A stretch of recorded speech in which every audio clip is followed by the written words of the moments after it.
Coming up on Nebraska Stories, setting up underprivileged athletes for success, restoring a Cold War warrior, the historic windows of Strategic Air Command Memorial Chapel, and a toast to Kool-Aid. Oh yeah.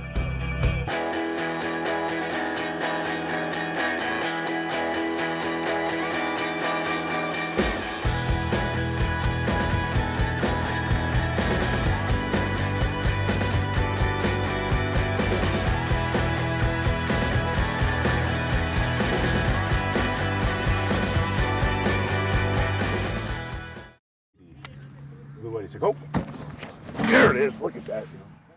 I've lived a pretty full life for being 40, and most of that can be attributed to football. The relationships it's allowed me to create, the people that I've met, the opportunities that have fell into my lap. There it is. Good. Some of the wisdom that it's given me, some of the toughness that it's given me. Good way he said hit. Good. Excellent. Stay.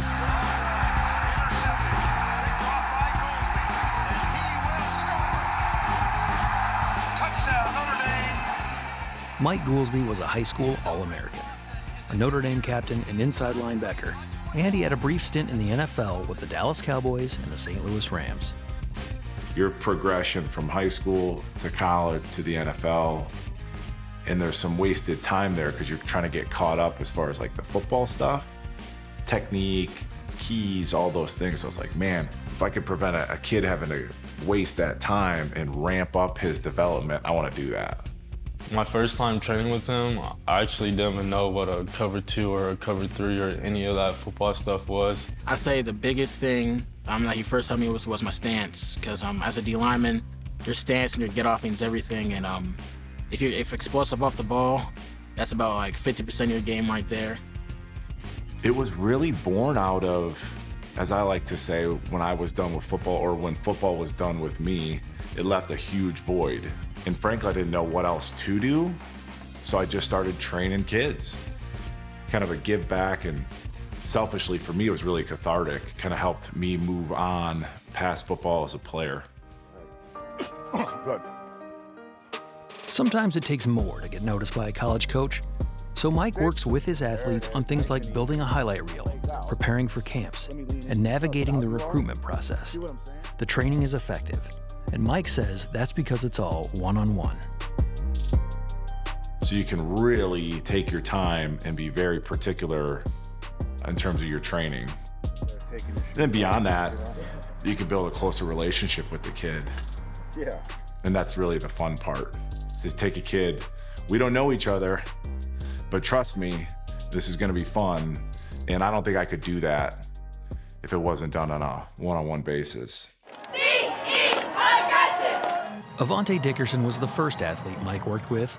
A sophomore at Omaha Westside, Avante already had a lot of natural ability. Top from Daly into the end zone and picked off by Dickerson. Well, it goes nervousness for probably the first couple plays, but once you get rolling, I just love the feeling. I love being out there. That's the thing. With all those fans, you could just tell being around the game, as long as like this kid's got something. Came to me as a wide receiver, switched him over to corner, and it worked out for him. I mean, he played at the next level, so whatever he says, you can just take it and just learn from him. And that's really what I did. Avante had a lot of success on the field, even when things weren't so easy at home. I grew up in North Omaha, really rough nights. Bullets have come through the house. My house been robbed plenty of times. Man, like, great kid. I see so much of myself in him when it comes to his background and his beginnings. Not having the options that a lot of other kids have the options to get. Ken Fox has volunteered with youth sports programs in North Omaha for over a decade. In 2015, he co-founded the Black Police Officers Association, a nonprofit focused on bridging the gap between the community and law enforcement. I tell people all the time, you know, I'm a police officer, I'm here to serve and protect. But if it wasn't for sports, if I didn't play football, if I didn't go to college to play football, I probably would be robbing you because of the background and the people that raised me and the culture that was around me. Ken's organization offers free sports to Omaha youth, primarily for kids from places where violence hits hard. That's how he knows Avante, coaching him in Little League Baseball. Their relationship grew from there. My father really wasn't in my life how he's supposed to be, but Ken really stepped up and really played that role. We're pretty much family. I love him to death. That's my goal, and that's what I focus on doing for Avante, is just giving him opportunities and giving him someone to talk to and hang out with. Avante's interests evolved to football, and when Avante said he was working with a trainer, Ken was skeptical and he wanted to know more. But then he got to know Mike and his work. And after Avante got a scholarship to play football at the University of Oregon, the two began thinking about how they could help other kids. Not everybody's gonna end up being the #1 player in the state, but my mission for kids is to get their school paid for, to get college paid for at whatever level possible. And that's one of the first things I told him. I don't care if you make D1 athletes. If I can take a kid from North to South Omaha, the disadvantaged, and they go to an NAIA school, that's a win for me. That's the same win as if they go to Alabama, to me personally. It shouldn't be an instance where if a family can't afford training or they can't afford to drive to X, Y, or Z, that shouldn't be a limiting factor behind that kid pursuing a goal. This kid might have some ability, this kid's got some promise, this kid's just a great kid, he deserves to have a shot to work with somebody. Jamison Kemp would have been one of those kids. Football's kind of like a therapy for me. You can really go out on the field and just let it all out.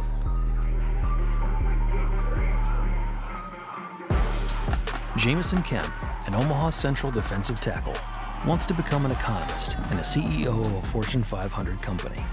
But after a standout career as a collegiate and professional football player, he was another one of Fox's little leaguers. Jamison had to work extra hard to get where he's gotten in life, and he's been extremely passionate about it. After working with Mike, Jamison showcased his skills to coaches from all over the country at a summer camp.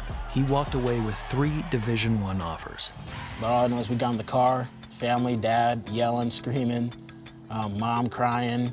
It was just an amazing feeling. He's like, "Coach, I got great news. I got these 3 offers." And I was just like, praise God, man. I get emotional talking about it. So that's crazy. But I was just like, he deserves it.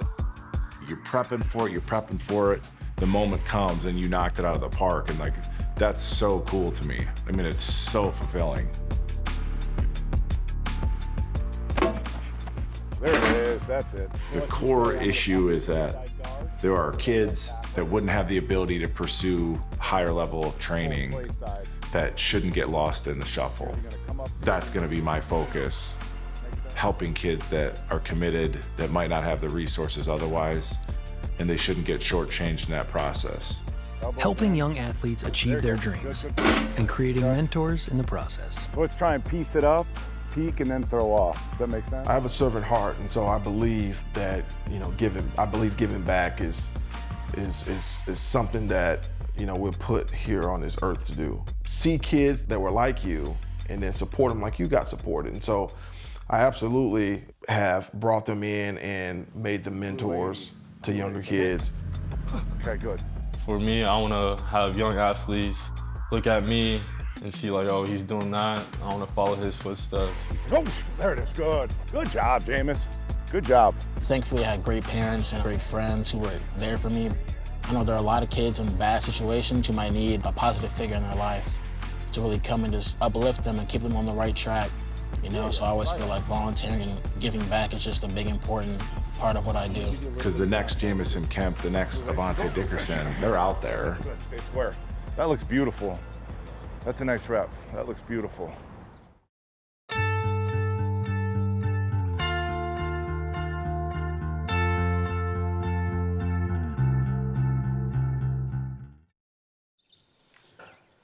This is your battle staff area.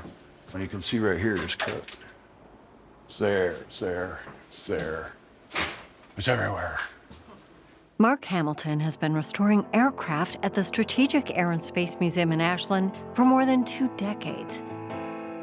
The B-29 Super Fortress, the C-47 Skytrain, and now this one, the EC-135 Looking Glass. Some stuff is so deteriorated that you have to paint it. There's mold. This stuff's gonna have to come out. This piece, there's a nut plate that fits up here where that screw went. That piece is all corroded off. This is the largest and perhaps the most important restoration project to date for the museum. Just think of the copper that's up there. We're going to take all that copper out.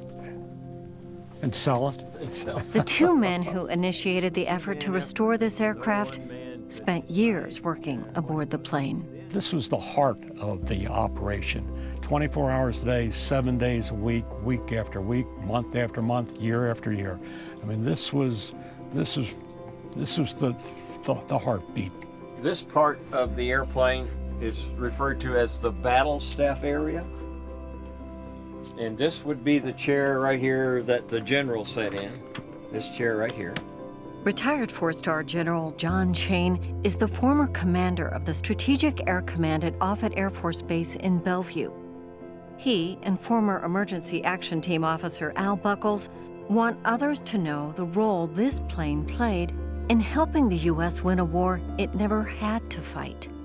So it was airborne 24 hours a day, 7 days a week for many, many years.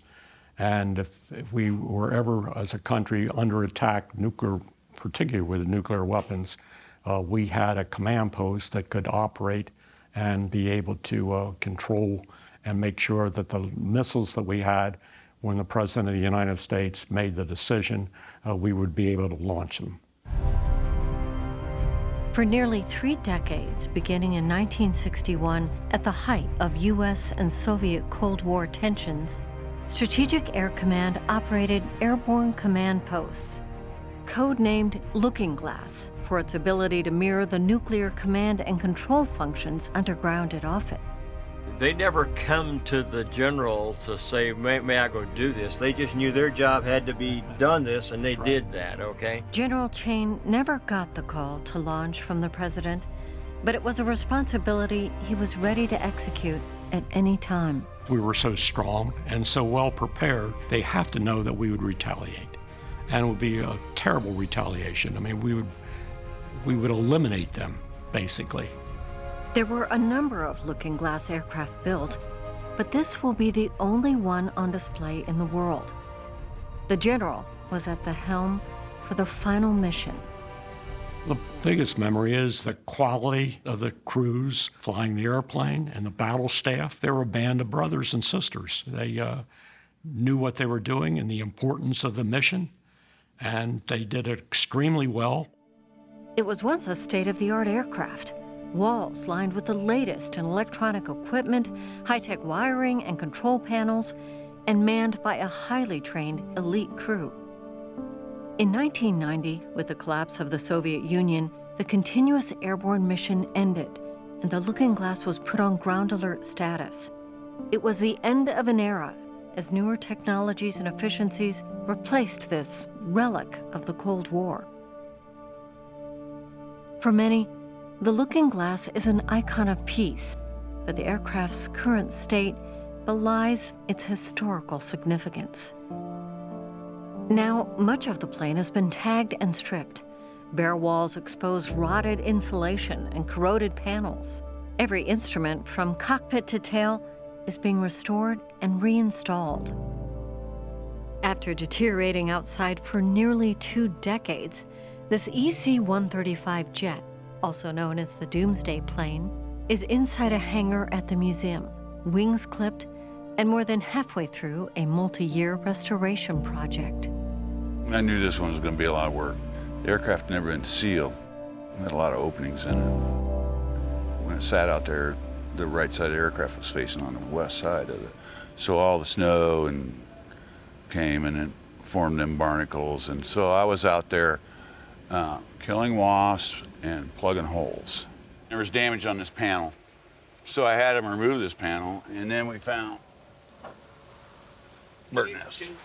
And that was the same underneath, but it was like a bale of hay coming out. For the past couple of years, Hamilton has been working with a rotating crew of volunteers to bring this iconic war horse back to its appearance during the height of the Cold War. Good? All right.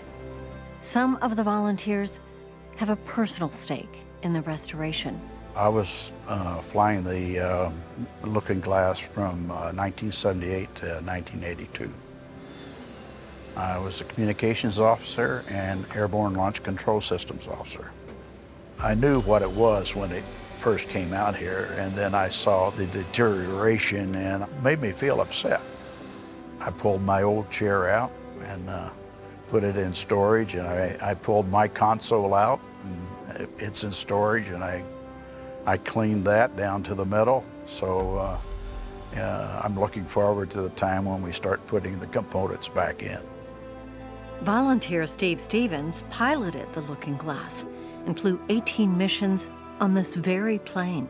You look at the airplane and you say, you know, I flew that beauty. You live in the past, I guess is the best way to call it. And I thought it was a good project. I needed, you know, I'm retired. I had plenty of time, so it's a lot of memories. 6 years later, the faces have changed, and so has the glass. We have about, on average, about 40 active volunteers, a lot of veterans, a lot of people who just love airplanes, a lot of people with just a lot of skills and who are very, very generous with their time, and none of this would happen without them. Andy Beamer has been with the project from nearly the beginning and oversaw the final steps of the restoration. The last I looked up was the other day was 33,474 volunteer hours, which is the most we've ever put into one of our planes. So it beat the B-29 by a couple thousand hours. But the biggest thing, the most gratifying thing about the job of restoration is when you're done and you see somebody who is a crew member on the plane that you just restored, and you see that they're happy that someone took care of their plane, and you see the satisfaction they have in their service. You know that you did something for them and it means something to them. It means a lot more to us as volunteers and restoration guys.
In 1900, David Perkins opened a general store in the village of Henley.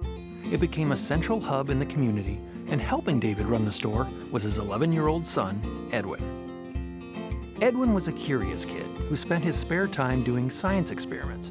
Eventually, Edwin began creating products to sell in the family store. In 1918, he invented Nixotine, a remedy he declared cured tobacco habits. Edwin targeted advertising for Nixotine toward veterans, and it turned into a great success. The profit from sales allowed Edwin to move to Hastings, where he spent more time developing new products. One was a fruit-flavored concentrated drink Edwin called Fruit Smack. It was an instant hit, not only in Nebraska, but in neighboring states too.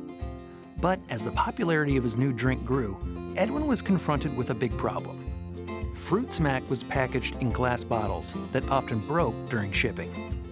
He struggled to find a solution, and then, in 1926, Edwin attended a food manufacturing convention. There, he learned about a new food preservation method. Inspired by Jell-O, he invented a powdered formula for Fruit Smack and gave it a new name, Kool-Aid. Within 3 years, Kool-Aid was distributed across the United States. Edwin was also innovative when it came to advertising. He packaged Kool-Aid in vibrant colors with images of children on the envelopes, which appealed to young consumers. He also displayed Kool-Aid in colorful, eye-catching boxes and called this method of selling the silent salesman. Although not everything was smooth sailing. In the middle of Kool-Aid's success, Perkins did have to change the spelling of his famous product in order to meet new regulations. But that didn't stop the momentum that was built. By 1939, Kool-Aid was rated as the 7th most popular soft drink in the country. This allowed for the General Food Corporation to buy Perkins Product Company. And that's when Kool-Aid popped. Oh yeah!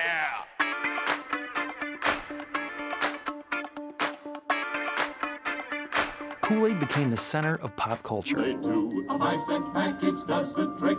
Makes 2 quarts of Kool-Aid quick. Hey, Kool-Aid! Kool-Aid is for kids' big thirst. From the 60s, the 70s, the 80s, the 90s, and the 2000s. The Kool-Aid brand was on everything and anything you could think of. From hats and children's toys, to shirts, and even action figures. Kool-Aid even branches out to different food products, such as ice cream and even cakes. Everyone across the country knew what Kool-Aid was, and couldn't get enough of it. Nearly 100 years later, Kool-Aid remains a well-known brand, available worldwide.